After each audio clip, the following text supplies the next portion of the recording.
Jean-Luc Mélenchon veut faire tomber le gouvernement et déclencher des élections présidentielles anticipées en provoquant la démission du président de la République Emmanuel Macron. Et maintenant, nous voici au pied du mur. Pourquoi font-ils tout ça? Dans 6 jours, le gouvernement sera tombé. Dans 6 jours, il n'y a plus de gouvernement.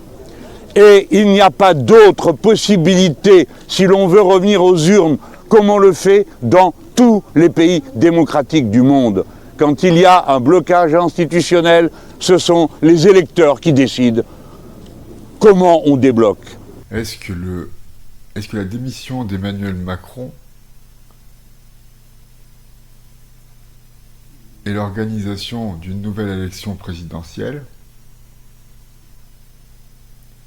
résoudrait la crise politique que nous connaissons?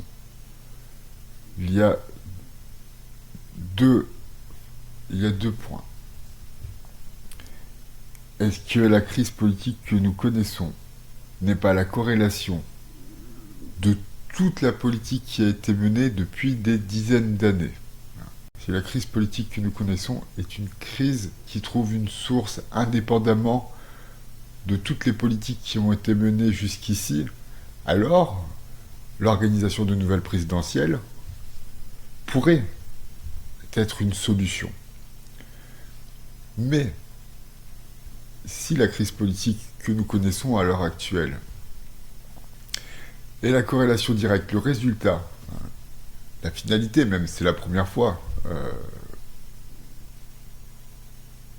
C'est la première fois qu'en France on connaît une situation de ce genre. C'est la première fois que la Ve République connaît ce genre de configuration politique. Donc, si la situation dans laquelle nous nous trouvons à l'heure actuelle est la fin, la finalité de tous les événements politiques qui ont précédé, depuis longtemps, alors une nouvelle élection présidentielle ne résoudrait pas les choses jamais.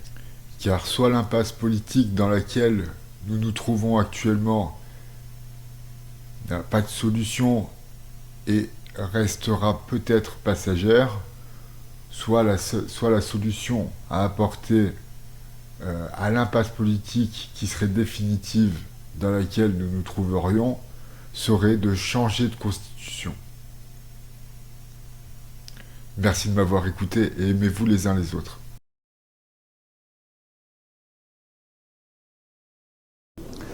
Et je vais vous dire, cette violence, au fond, c'est celle qu'on voit à tout moment.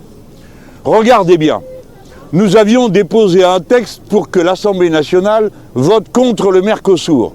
Ils se sont arrangés pour qu'on ne puisse pas le soumettre au vote.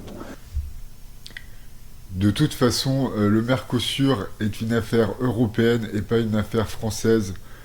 J'imagine, sans connaître les détails, que le texte qui était proposé par le NFP était évidemment